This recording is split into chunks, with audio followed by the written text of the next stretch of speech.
All right, let's get going. So today I'm going to discuss a bit more about molecular evolution. Some of this will be a bit of revision for some of you, but again, please stop me if something is not clear. And hopefully this provides a little more background and enough context for some of the talks that you've heard yesterday and day before. So hopefully it all connects, and I'll try and connect things more. So how many of you are not familiar with this genetic code table? Anybody who studied biology will have seen it at some point, right? But a bunch of you have not studied biology, so you don't know this. Okay, good. So you've been quite lost then a little bit in some of the talks so far. So this is what's called the standard genetic code, and this is the sort of blueprint, the template to understand what information is carried in our DNA, right? So triplets of bases, so DNA is made of 4 bases, right? And that you know. And it's a string of sequences. And in those, when a gene, at the starting position of a gene, we typically understand that there are triplets of bases which have meaning, which carry meaning. In some contexts, like regulation, binding of specific proteins, other numbers of bases also carry meaning. So there are certain motifs, for example, which will be recognized by other proteins that come and bind, saying, okay, now here you are supposed to do something, you start transcription, translation, whatever it is. So that may be outside of that context of the triplet, but the triplet is very important, right, for coding regions. And this table effectively shows you have 4 possible choices of the first base in the triplet, second base, and the third base. And you could encode different amino acids. This is something that was figured out based on a lot of biochemistry work done in the early 60s, 70s, and so on, to figure out which triplet base corresponds to which amino acid. Okay, and when I say corresponds to what amino acids, what we're talking about is in the process of translation, you have your DNA molecule, which is copied into the messenger RNA molecule. So basically, all the T's here are going to be substituted with U's. The T is not here, but in the complementary strand, right, will become U's in the mRNA. In the mRNA, this triplet code is read using ribosomes, which are protein complexes that will do the process of translation. Ribosomes are working with tRNAs, which are another RNA molecule which is folded. tRNAs bring specific amino acids, okay, in the process of translation. And which amino acid is brought by a particular tRNA depends on this, okay? And then in the tRNA molecule, which looks vaguely like this, okay? So here's the amino acid, and there are 3 bases here, which is the anticodon, which have to match with complementary base pairing to the triplet codon on the mRNA, yeah? So that's just a brief summary of how translation will work and why this anticodon-codon matching becomes important and relevant for what I'm going to talk about next, okay? So given that we have triplets as our unit of information, and there are 64 possible combinations of triplets that you could generate using 4 bases, we basically have more potential amino acids that could be codified if every codon, every triplet encodes a different amino acid, but we actually use only 20 amino acids, right? And so this means that a lot of different codons are going to be synonyms, which means that they should encode for the same amino acid. So an example here is triple U and UUC, which encodes for phenylalanine, okay? And so on and so forth. So this figuring out of which triplet corresponds to which amino acid was painstaking work long time ago before we had all the technology that we have now, right? So it's very hard to figure this out, and a lot of people worked hard to get to this point. Are there instances where this table is not used? Yes. So there are some clades, some taxa where specific codons have been reassigned, right? So for example, tryptophan tends to be, tyrosine, tryptophan, where's tryptophan? Tryptophan, serine, these tend to be proline in some cases, are codons where amino acids where one codon has sometimes been assigned to another amino acid, okay? And these tend to be amino acids which are used for this reassignment repeatedly in the tree of life. And so one thing people have been thinking about for a long time is how does this genetic code evolve, right? Why this genetic code? And presumably this is one that evolved very early on because most life forms share this same genetic code. How did life settle on this code? You know, why not have a slightly different code where, I don't know, these all code for glycine, maybe these two and these four code for glycine, etc., right? And so there's been a lot of work on this over decades, many different hypotheses and theories and so on, and you're going to look at some early precursor ideas in the paper that we are reading for Journal Club today by Carl Woese, who's one of these pioneers.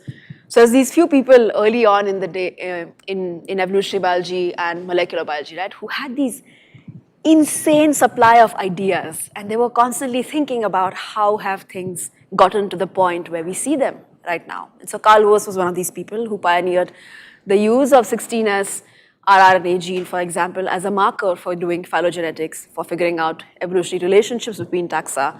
And he also did a lot of really interesting thinking early days to figure out how the genetic code may have evolved, right? What crystallized this code as the standard code that 99% of life forms use. And actually, the remaining 1% also use mostly this with just a few modifications, right? So the long and short of it is that most likely there was a bit of a historical accident where this code began to be used more in some old ancestral lineage. And then once that was used, it was hard to get away from it, right? Because any changes you need to make, now you need to make these changes in all of these different components once the process of translation in some shape or form was sort of working out, right? And so if you've read that paper by Carl Woese, you see at early days, the thinking was that, well, there might have been a lot of ambiguity about this, etc. So we'll discuss that more later. So what does this have to do with the neutral theory of molecular evolution, which becomes important in many ways? So synonymous and non-synonymous codons are these two categories and classifications which in the early days people were thinking about. And the idea was synonymous codons should be effectively neutral and silent because it doesn't matter whether you use UGU or UGC to encode cysteine, the amino acid doesn't change, right? And because the amino acid remains the same, these codons should be effectively neutral if you have mutations that take you from one to the other. Is anybody having any questions about synonymous, non-synonymous, the table, anything confusing? Everybody clear on this? Okay, all right. So, like I alluded to earlier, the neutral theory proposed by Kimura and King and Jukes in 1960s suggests that most polymorphism is effectively neutral or nearly neutral and is transient. So it will come and go through populations, but it's not going to stick around for very long. Sometimes some polymorphism may stick around in the population long enough, as you've seen in the simulations that you've been doing with alleles, and as you saw in what you did with Kavita yesterday. But the important point here is that it doesn't have to be actually neutral at all times in all environments and so on. It just has to be kind of like neutral given the combination of population size and selection coefficients, okay? And the neutral mutations here, especially in King and Jukes' version of this theory, had to play a big role because they suggested, look, there's all these synonymous mutations which should not matter for evolution, right? And so given that the first couple bases are usually the ones that determine which amino acid is going to be used, and the third base is usually changing, right, to allow for synonymous changes to occur, it's kind of the case that more or less, one third of all mutations should be synonymous. Make sense to everybody? Because the first two bases are typically going to encode for a given amino acid. The third base is free to wobble and move, and that allows for about one third or a little bit less than that of mutations to be synonymous. So what that means is a lot of mutations that actually occur should be neutral. That was the argument that King and Jukes were making. Kimura's argument was not as dependent on the idea of synonymous changes being neutral, but it certainly was supporting, right, the overarching idea that a lot of polymorphism may be neutral. It's a result of drift and not selection. And the theory proposed that accumulated neutral alleles may affect the response to new selection pressures. So if you have some neutral mutations right now, but they're there in the population for some time, maybe now if the environment changes later on, some of these may no longer be neutral and may become useful for selection to pick out and work with for evolutionary change. Make sense? And the loss of newly deleterious alleles can also increase fitness, right? So you can have adaptation without positive selection. And this is something else to keep in mind, that we think of typically intuitively adaptation as something that increases fitness by by acquiring beneficial mutations. But even by purging out deleterious mutations in a population, your fitness can actually increase relative to what it was before, right? Everybody okay with these ideas so far? Yeah. Sorry? Huh. No, without positive selection. So deleterious alleles will be lost through negative selection, right, against those deleterious alleles. And so in the absence of positive selection, you can still get an increase in fitness. Make sense? Okay. Any other questions? Okay, so why was this question even there of what drives these polymorphisms? I don't know if anybody mentioned this earlier, but in the early days, what people are trying to do in the 70s, 80s, 90s is to measure how much variation exists in populations, right? And I ask you to think about this on the first day. How do you measure how much variation is there in populations, right? Because something we clearly care about, because without variation, there can be no evolution, right?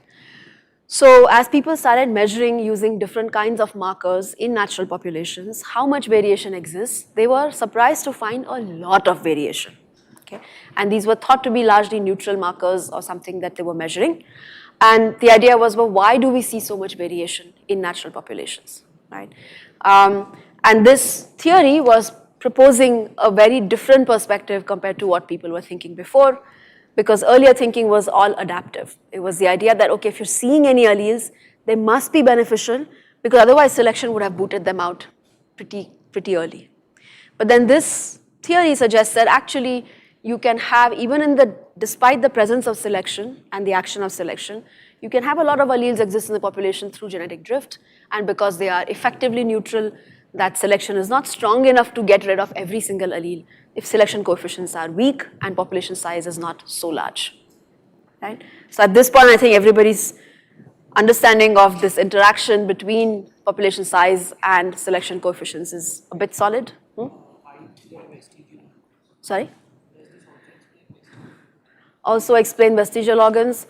Well, I don't know for specific vestigial organs if anybody has demonstrated this is what is going on, but the reason you have vestigial organs could be 2 or 3 different categories, right? And this applies to anything that doesn't seem to play a functional role. It could be that selection is not strong enough against that, like maintenance or whatever, it's not a big enough cost, right? Or it could be that the population size has been small for humans and it's not large enough to get rid of deleterious stuff. Also, vestigial organs are like a big chunk to get rid of suddenly, right? It's not a few base pairs that can be booted out. It's like an entire organ. And so presumably a lot of change has to happen during development to not produce an appendix anymore in humans, for example. But I don't know that the precise reasons people have shown. Okay. Okay. Forgot to ask them to. Oh, never mind. If you see somebody outside, could you, oh, you're there, yeah. Could you pull up the screen, please? Okay, so how do we identify sites under selection then? Because you have a neutral baseline, and this was alluded to in some talks yesterday as well. We use what's called the D&DS ratio. So now that everybody's clear about synonymous and non-synonymous changes, the idea is that the denominator here, which is the number of synonymous changes you see relative to what is possible, okay? So given a sequence, you can calculate, and given the table, the genetic code table, you can calculate how many synonymous or non-synonymous changes are possible in a given sequence. Everybody with me so far? Right? So for example, if you have, that's the start of our gene, etc., right? For each codon, you can ask, given the table, how many synonymous changes are possible and how many non-synonymous changes are possible, correct? So these can become 3 bases, this can become 3 other bases, this can become 3 other bases, you have permutations of these, right? And so you can make that calculation. And you can say how many synonymous changes do I actually observe, all right? That is DS. So the number of changes that I observe in a population that are synonymous, let's say I have this, okay, this. So number of synonymous observed, number of synonymous possible, okay. This is DS. Similarly, you calculate DN and you take the ratio of those to ask, sorry, this is not really possible, but how many synonymous positions you have. Positions, my bad. Okay. And then you ask, is that ratio greater than 1, so close to 1, less than 1? If that ratio is greater than 1, it indicates positive selection for non-synonymous substitutions. You're basically saying, I have many more observed non-synonymous mutations than I would expect by chance. And chance here is just your baseline calculation of what is possible. Okay? If DNDS is less than 1, it means that there are fewer non-synonymous changes than I would expect by chance. The reason you're normalizing to the synonymous ratio is to normalize to the synonymous rate is you're normalizing for any differences in mutation rate locally, right? So let's say the human genome has some mutation rate, the ape genome has some other different mutation rate. If you want to compare those and say something about what's going on in these 2 species, we have to be able to normalize to the baseline mutation rate, right? And so that's effectively what the DS is letting us do. We're saying, given the neutral mutation rate, which is used using DS as a proxy, how much putatively non-neutral selection, non-neutral mutations are we observing? Okay, question?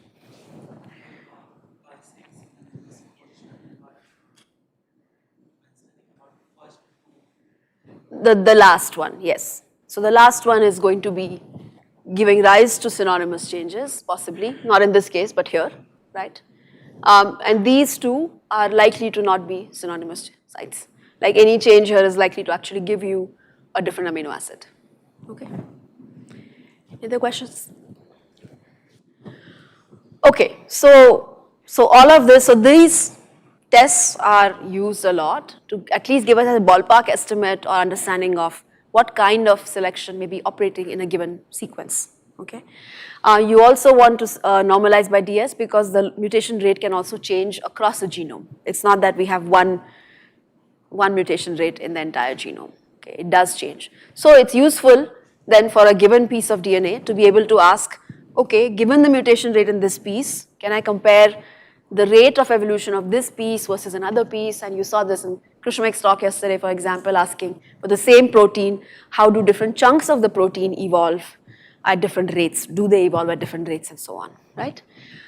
Okay, so this assumes that synonymous sites evolve neutrally, and I'm going to tell you a little bit more about why this is not the case or when it is not the case. Okay, but that comes later. First, let's talk about what kind of evidence could we have for selection, okay?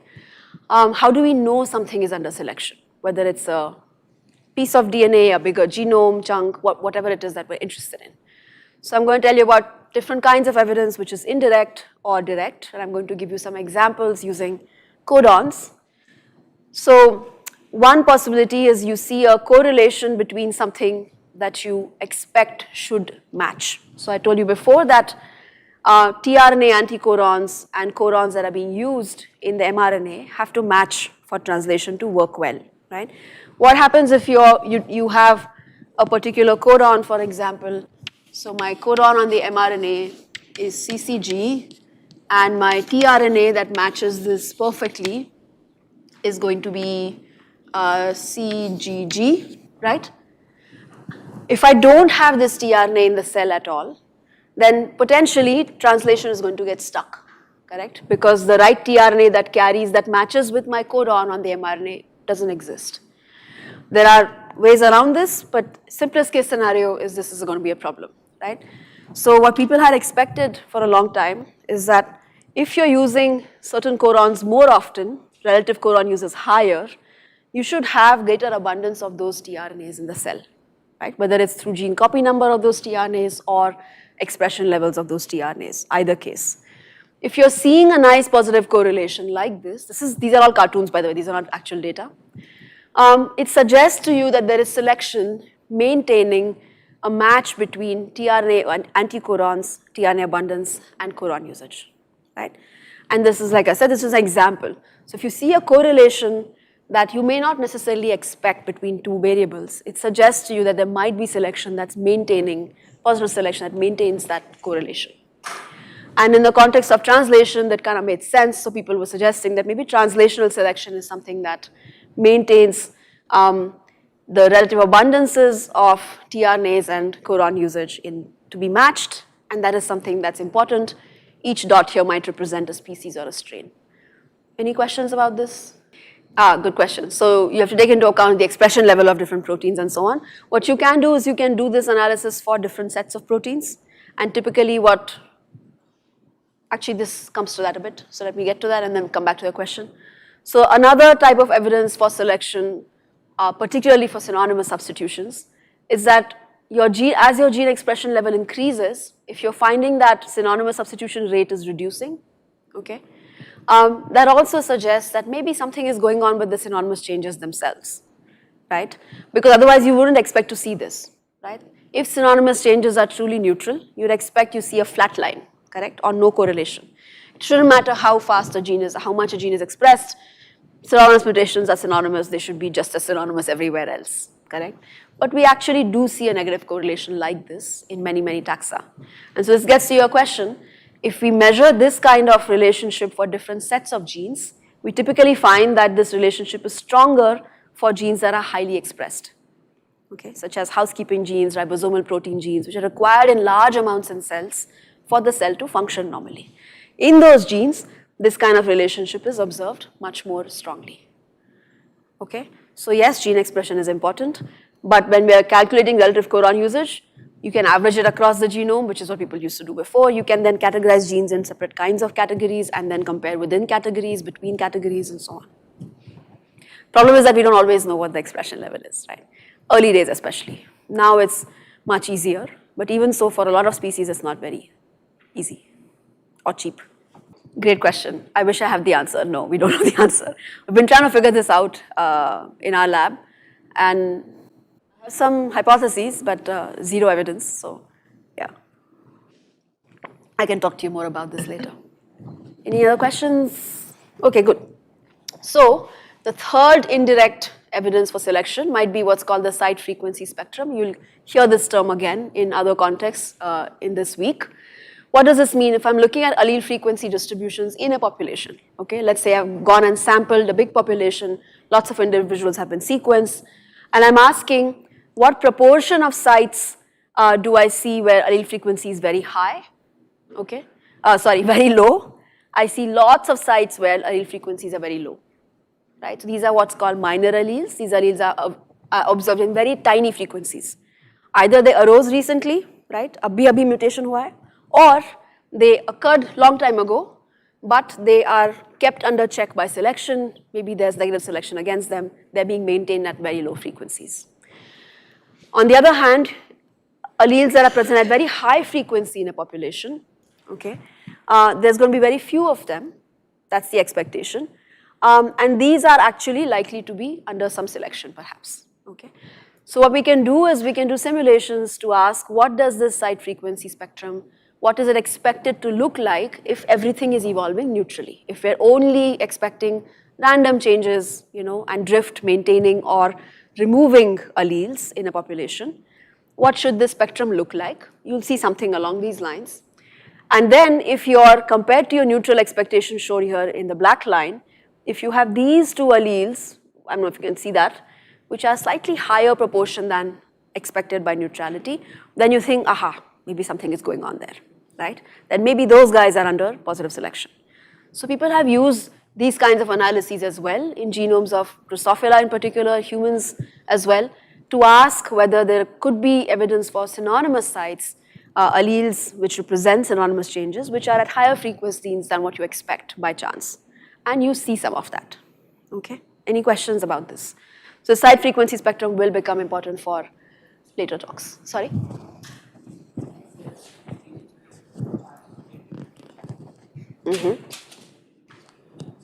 Of mutation rates, you're saying? Yeah, but mutation rates being higher doesn't necessarily give you the expectation that allele frequency should be higher, right? So at a particular site, if a mutation rate is higher, let's say at this site, what I expect to see is all possible alleles should be seen, right? And so basically the frequency of any one allele is unlikely to be very high. You'll see lots of polymorphism, but not necessarily one allele at high frequency. Make sense? Yeah? Under selection, yes, then it will increase, and that's what we're talking about, right? But the neutral expectation is that if you have a higher mutation rate here, then allele frequencies should be high for all possible alleles at that site. And you'll see polymorphism that is higher. Okay? Any other questions? Good. Does it say selection acts on genes? We know selection acts on genes. Am I missing something? Only on? Yes. So selection only acts on the phenotypes, but the genes are the ones that lead to the phenotype in the end, right? So that selection that's acting on the phenotype of individuals in populations is going to ultimately influence how genes evolve, right? Any other questions? All right, keep thinking about this. Important. Okay, other types of indirect evidence are genome-wide associations. So here's an example of, again, we went and sequenced a lot of individuals in populations. Each line here is an individual. Each dot indicates either a synonymous mutation or a non-synonymous mutation, okay? And we're going to ask whether there's a significant association between the presence of an allele and the phenotype, okay? So this is what's called genome-wide association studies, GWAS, and you're going to hear more about this from Shweta in detail. So I won't go into much detail here, but we're basically looking for these kinds of correlations to ask or identify which alleles may be relevant for a particular phenotype. For example, people are interested in doing this for diseases in humans, right? We want to know a certain disease, it's a big problem. Is there some underlying genetic variation that will help us understand why this disease is present in certain populations, blah, blah, blah. So what people have found is that if you look at the prevalence of synonymous alleles, they are often also correlated with the phenotype more than what you'd expect by chance, shown in the little gray here, okay? The other important piece of indirect evidence is from parallel genotypic evolution. Let's say we're following some population, whether in the laboratory or outside in nature, over time, and we know what the ancestral genotypes were, okay? And repeatedly, under evolution, under some stress of some sort or selection pressure, we find that synonymous allele frequencies are increasing over time in all of these populations, again and again, okay? That suggests that something is going on, perhaps with selection, because you wouldn't otherwise expect to see that these synonymous alleles should keep increasing. Can somebody give me one reason why we would see this without selection on the synonymous sites? You've heard about this yesterday in Kavita's talk. Linkage, yeah? So hitchhiking, right? So it's plausible that these synonymous alleles are somehow hitchhiking with a non-synonymous allele, which is actually under selection. Yeah? Remember? Okay, good. Yes? It may not actually be this number, but this is why this is indirect evidence, right? And so then that brings us to direct evidence. Okay? So what direct evidence can we have that any given site, and here I'm taking the example of synonymous changes, is under selection. Now you could make random mutations in a focal gene of interest. This is not possible to do with humans, but it's possible to do with a bunch of species we can manipulate in the lab. And people have done these kinds of experiments with bacteria or yeast or even cell lines in some cases, right? Human cell lines or other cell lines. And what you do is you make a single mutation using PCR, which is error-prone PCR. You sequence to figure out what that change is, And then you measure the phenotype of fitness of each mutation, right? Consequence of each mutation. And again, people have found that, for example, in these cases, synonymous changes can often reduce fitness as much as non-synonymous changes or phenotype, whatever of interest, right? Cell size, cell motility, whatever it is that we are interested in. You can also measure the distribution of fitness effects, which you're all familiar with at this point, right? Everybody remembers what is the DFE? Come on guys, say yes, no, nod, wake up, something. Yeah? Okay, good.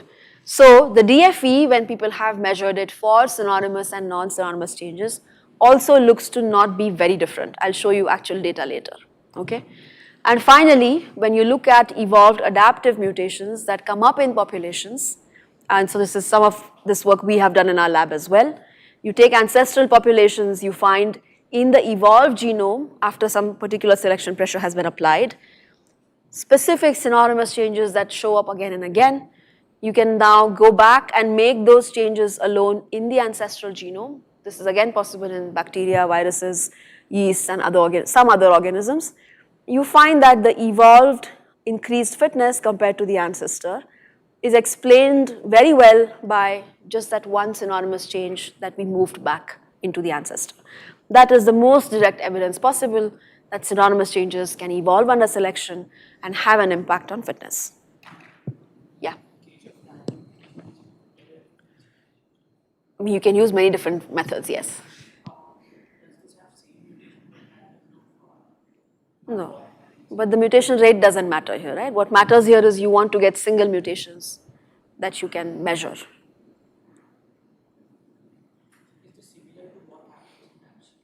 No, it's a bit different.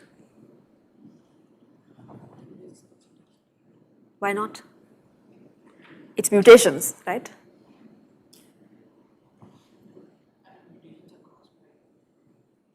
But the mutation is ultimately the same thing, right, at some point. A G2A mutation, whether it's caused by a chemical mutagenesis in the lab or occurs randomly due to polymerase problems, it's still G2A. Make sense? Now, other inferences that we might want to make about how mutations work in natural populations, yes, you can't necessarily, use mutagenesis in the lab to understand about that, but depending on what level your inference is, okay? These are all valid questions, by the way, but I'm just, yeah. Yeah, 1 second. GNF pretty much the same where you just collect the data that you get from F? Yes, effectively, yeah. It's that this is but it's a different way of addressing the question compared to this, where you might focus here on a handful of mutations, a small subset. Here you're asking at a statistical level, is there a, precise, and then this allows you to make predictions much more, right? Because you're saying that the distribution itself is probably a property of general, that has some generality. Yes?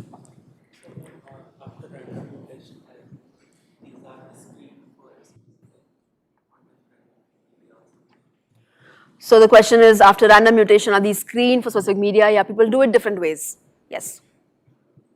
Sometimes screening, sometimes sequencing, sometimes depending on what they're doing.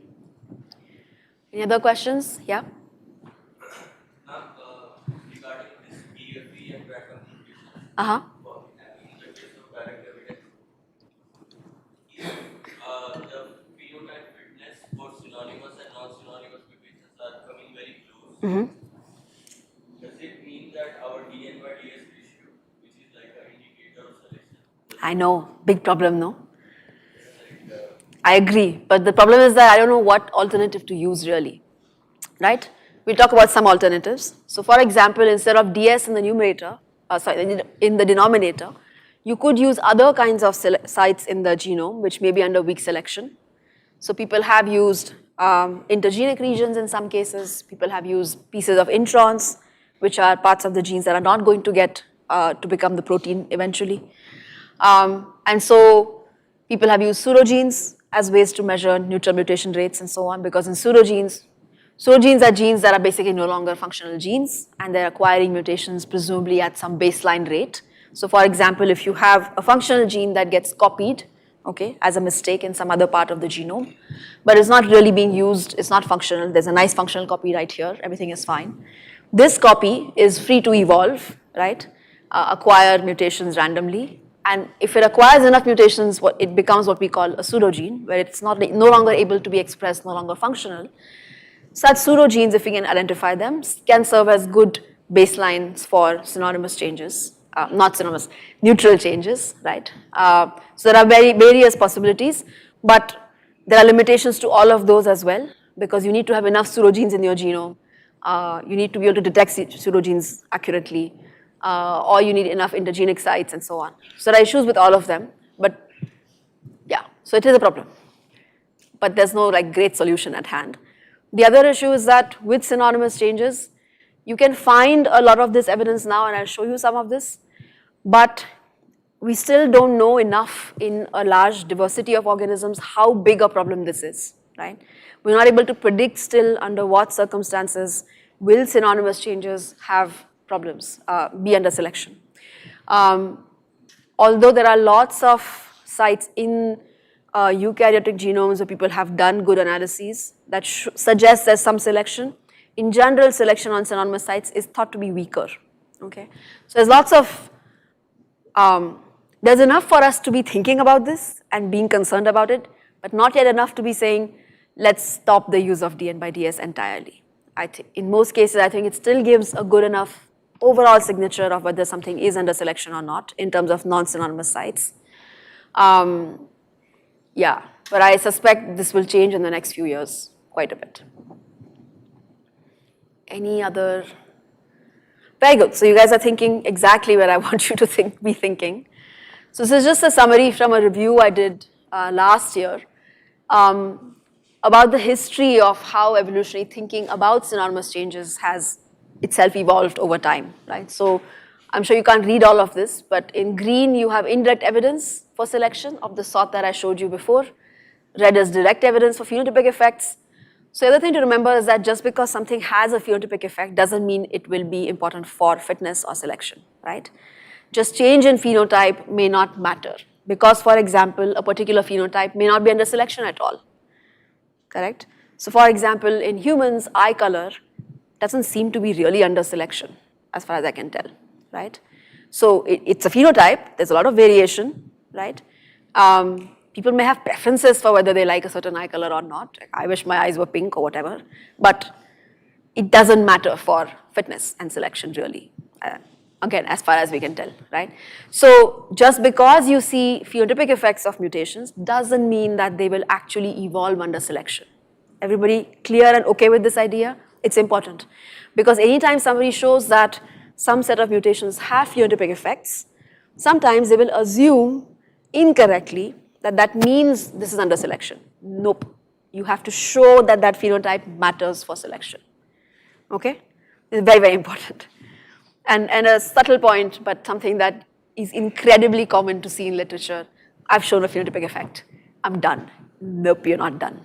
You're done if you're interested in that phenotype, but you're not done if you're interested in evolution. Okay? So that's why I have separately color-coded the red and then the blue and the whatever this yellow color is, showing short-term and long-term fitness effects, okay, going beyond phenotypic effects alone. So in the 60s, like I said, the nature of the genetic code was clarified. Lot of work went into this. These are just a few papers highlighting like where major summaries or major advances were made. And it's really in the 70s, late 70s, we start getting some indirect evidence. Actually really interesting and beautiful work done very long ago. 76 was the first one that I could find, where this person showed that codon usage differs across genes. And there's like a few genes at this point which have been sequenced, right? For some bacteria, some bacteriophage, that's it.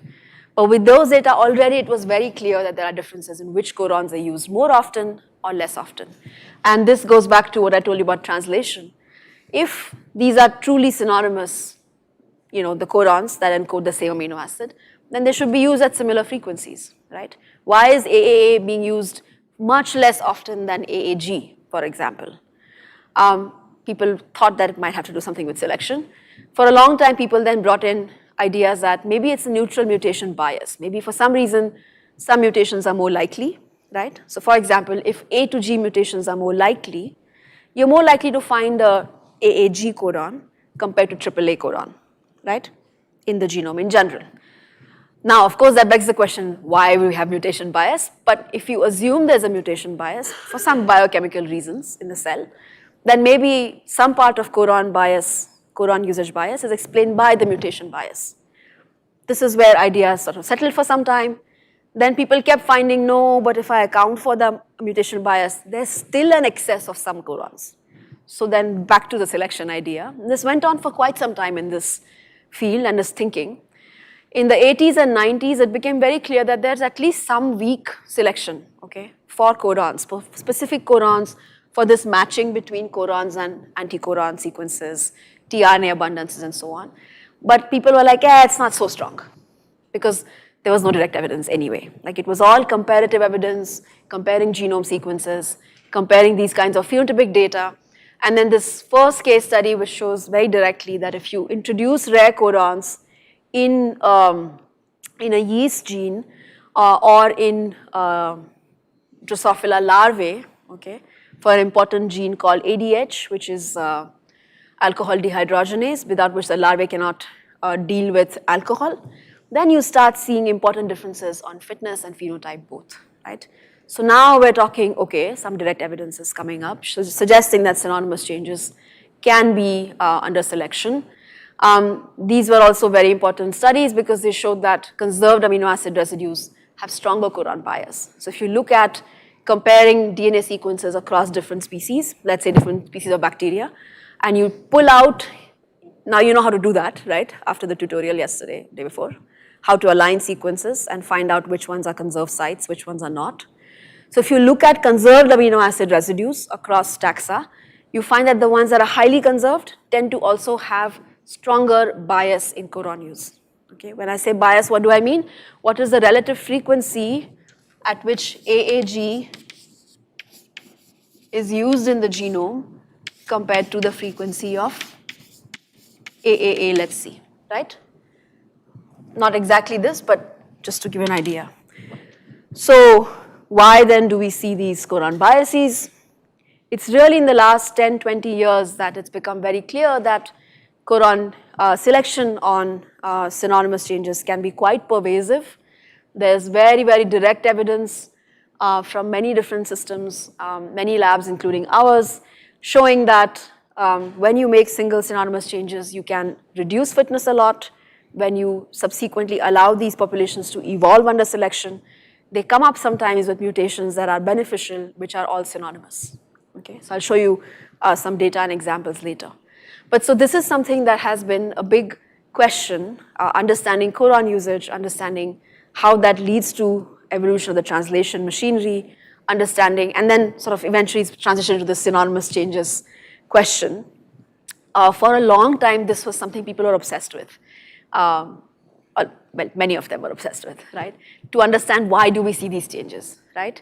And this has important implications because it means that to encode a similar protein, okay, with similar amino acid sequence, two different organisms may use very different DNA sequence, right, but arrive at the same end product. And so therefore, it's important to understand why and how and what drives some organisms to use some codons more than others and so on. Okay, so this is an example of codon use variation just to make things a bit less abstract. So this is the leucine Quran in different species and strains of Vibrio. Some of you have heard of Vibrio cholerae, which causes cholera. There's a bunch of other strains of Vibrio shown here. And the pie chart shows you just, there are 6 different codons that all encode for the leucine amino acid, okay? And look at all the proportions of things being used. It's all over the place. Right? There are a bunch of taxa that use CTG a lot more, in green here. And then there are a bunch of taxa that use CTA a lot more, okay? And this is the kind of pattern that has led people to think a lot more about this, why it evolves. So I'll just quickly go through some examples from our work in the lab of how we address this question. So you want to test the fitness effect of codon usage. This is work that I started in my postdoc. So starting with an enzyme called FAE, which does does it hydrolyze? I guess it hydrolyzes. Anyway, it deals with formaldehyde, which is a toxic metabolite produced in cells, and converts them into something which is non-toxic, which can then be used to produce biomass, right? And this species, Methylobacterium, which I don't have here for some reason, which is the bacterium that I work with, it has the unique ability, that whole genus, to use methanol as a carbon source. Now, many of you know that methanol is toxic for most organisms, as is ethanol as well, right? And so the ability to use this as food is kind of rather radical. And this enzyme is very important in that pathway, right? So we knew that if we mess with this enzyme in ways by making synonymous codon changes, we are more likely to see any effects, right? Because it's an easy assay. You either grow in methanol or you don't grow in methanol. So, yeah. Given that at this point it was not clear that we would see any fitness effects at all, because it was a bit of a risky project. If it didn't work, I had no idea what I would do, but it was fun. So what do? We evolve, so we take a bunch of these lines where we have introduced synonymous changes, okay? We find that these cells are quite sick, and then in the lab we can allow them to evolve, and at a point where their fitness has recovered, we can ask what has happened.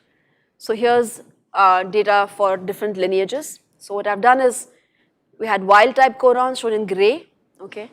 And all these different variants were in different pieces of that gene, FAE, and that encodes for FAE.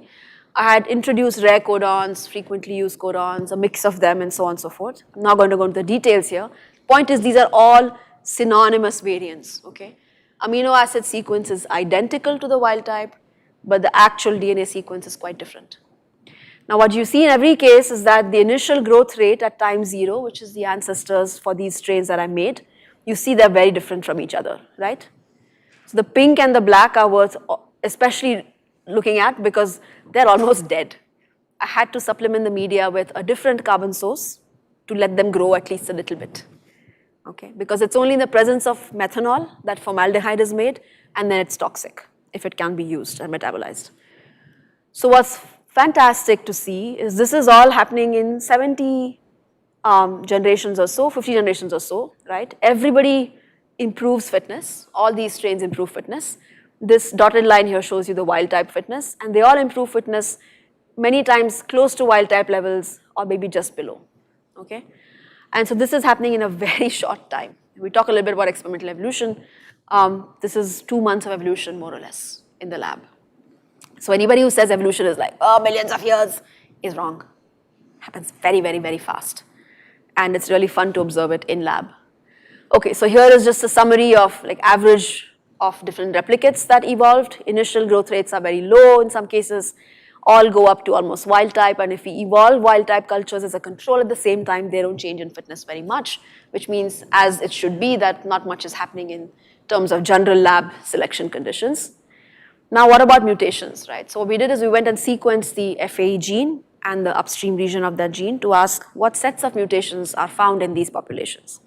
And what this complicated table shows you is different alleles which we found. We're defining alleles as any mutation that we're finding in the gene or the upstream region. So all the different alleles are just numbered 1, 2, 3, 4, 5 for ease of understanding. Is the position in the gene, the exact mutation that occurred, and here are 4 large populations which we evolved, 6 small populations which we evolved, and you see the final allele frequency highlighted. So 1 indicates the allele was fixed, okay, frequency of 1. 0 means it was not found in that population at all, and some populations we don't have data for. Okay, so what you see is that there's a lot of parallel changes. So for example, in this case, 60% frequency is what was reached for this allele in some populations, and all the other populations, this exact same allele reached 100% frequency, right? In this orange case as well, the same allele, oh, that's not the same allele, that's no mutation, sorry. This particular mutation, on the other hand, was only observed in 1 or 2 replicate lineages, right?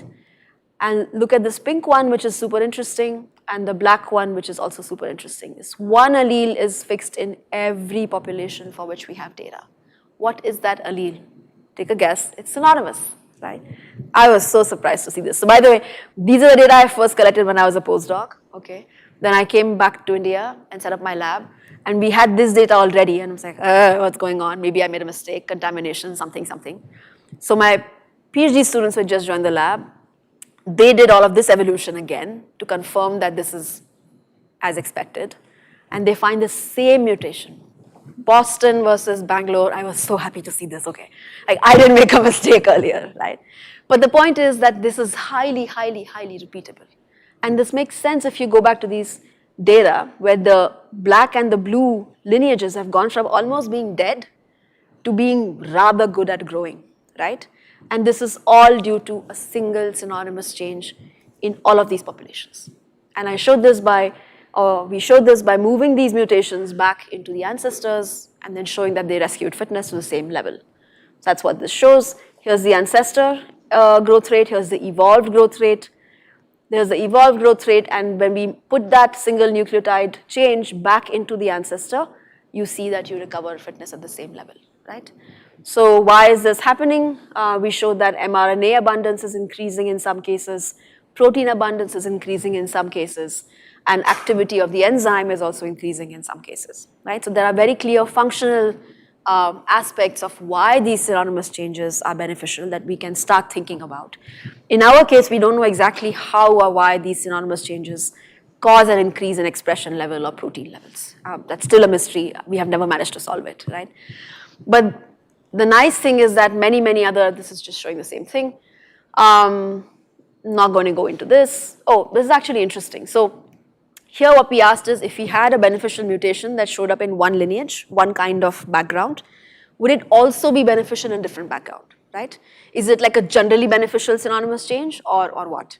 And so we move that allele in different backgrounds. That's what you see here. So here's the ancestor allele, AF, VA, or AC are 3 different ancestor alleles, all of which had some synonymous changes happening in them. But what we see is that each allele is beneficial only in that background, right? So what that means is that sequence context is very important to determine whether a given synonymous change is going to be beneficial or not. So it suggests something about maybe the mRNA sequence, which is important, something else, we don't quite know. So what's interesting is that compared to these really big effect alleles that we are finding, right, in the lab for synonymous changes, all the previous work at that point had shown very weak effects, okay? So this is work from estimating selection on silent changes by Hiroshi. This was one of the first such studies and was really a really big landmark paper at that point, showing that if you start looking at polymorphisms and site frequency spectra and so on in Drosophila lineages, you find there is actually signatures of weak selection at silent sites, okay? And so this is a picture from the first popgen school where we had invited Hiroshi as well. And at some point we were having a mock fight because we were at odds with, how much selection is acting on synonymous sites, right? So my data was showing that it was strong selection potentially, and Hiroshi was showing uniformly weak selection in the Drosophila genome at synonymous sites. Obviously, we were on the same side of the whole general argument that synonymous changes are actually under selection, right? But this was fun. Anyway, so what are the mechanisms, right? What is going on? There's a lot of work in the last 2 decades with many different proteins, genes, organisms showing that many different mechanisms can explain why codon usage is evolving under selection. You can have mRNA stability under selection. So because mRNA molecules are not actually straight and linear like we draw them as cartoons, right? They actually are folded in the cell. And that folding has functional importance, okay? This is something that I did not know as an evolutionary biologist at all and had to sort of learn a lot of the molecular biology underlying this because this is known in molecular biology quite well. And people have shown that for certain kinds of mRNAs, you need them to be more stable and more folded to be sort of optimal for function. And in some cases, you need them to be more loosely folded, more easy to dissociate, translate, and so on. So that matters, and people have shown in other systems that if you change mRNA stability, either through synonymous or non-synonymous changes, that has functional consequences. We think at this point also there are very good models showing this as well as data that initially if you have rare codons in the beginning of a gene, that is more beneficial for smooth translation, and the analogy is made with a traffic jam scenario on a highway, right? So all of you have been on highways in India at some point or the other, right? So if you have a highway where there's lots of entry points and exit points, usually traffic is very slow, right? Those of you from Bangalore know Hebal flyover. It's like the worst bottleneck ever because everybody enters at one point and everybody's entering at the same point and nobody wants to let anybody else enter, right? So that causes traffic jams, and they use this analogy of traffic jams to understand what's happening with translation. So for genes that are very highly expressed, you want translation to be really fast, okay, for the cell to survive or grow. What these people have suggested is that if you have rare codons in the beginning, everybody's initial speed is modulated a bit, it's lowered, all the ribosomes, and then once they get going, they can go faster. So there's no traffic jams of ribosomes. Are there very direct evidence for this? Actually, no, but it's an interesting idea. There have been other studies showing in other systems. Shweta, these are the people that you want to look at for human stuff. Showing that if you have pause sites in ribosomes, for ribosomes where in the mRNA, certain positions you actually want rare codons, okay? So rare codons are under positive selection in specific locations in some genes. Why? Because ribosome pauses and that protein chain that you've made so far, amino acid chain, has time to fold. And if it doesn't get that time to fold, then the folding gets messed up later, okay? So there's a lot of different mechanisms at play. I'm going to end by showing you these data of a meta-analysis of DFEs for synonymous in red and non-synonymous changes in blue. This came out just a couple years ago. It's a very nice study asking for all these papers where people have made a bunch of genetic mutants, random mutagenesis, error-prone mutagenesis, blah, blah, blah, whatever it is, in different microbial populations. And they have measured the fitness effects. Can we infer what the DFEs look like for synonymous and non-synonymous changes? What you see is, so every panel shows you a different study, okay, and what they find in those studies. What you see is that the synonymous DFEs in some cases look very similar, so overall sort of similar, but, in many cases they're similar, but the overall effect sizes of synonymous changes are a bit constricted, right? So the DFE is not as widespread. The tails are not as long for DFEs for synonymous changes. But for non-synonymous changes, for example, here there's a whole bunch of very deleterious mutations, right, that are non-synonymous. You don't find that anywhere for the synonymous changes. In this case, the DFEs are actually remarkably similar, right? The tails are also extending in similar ways here as well. But in some other cases, they're not all the same. So here's another situation where very deleterious mutations are very, very non-synonymous. And very beneficial ones are also often enriched in non-synonymous mutations, not in synonymous changes. So what this study suggests that along with some simulations that one of the reasons why, despite all this evidence showing that specific synonymous changes can be hugely important for fitness, if you go out in natural populations and you start doing surveys of how much of the genome shows selection for synonymous sites, it's generally tending to be quite weak. So I think both Hiroshi and I were right? In general, based on new data coming up, that certain sites there is strong selection. Overall, there seems to be weak selection for synonymous changes. Why is that the case though? Right? Because this doesn't make sense. How can we find enormous fitness effects in many cases, but then why does that experimental work not translate? Similarly, with microbial populations in the lab, if you do lab experimental evolution, you find many times now that people have started looking, many cases where there's big synonymous changes that have big effects, right? But if you look at natural genomes or in nature, you don't find synonymous polymorphism to be necessarily under selection. And so what these people are suggesting is it has to do with something called clonal interference, where multiple beneficial alleles can compete with each other at the same time, where the mutation rate is high enough, right, in a population.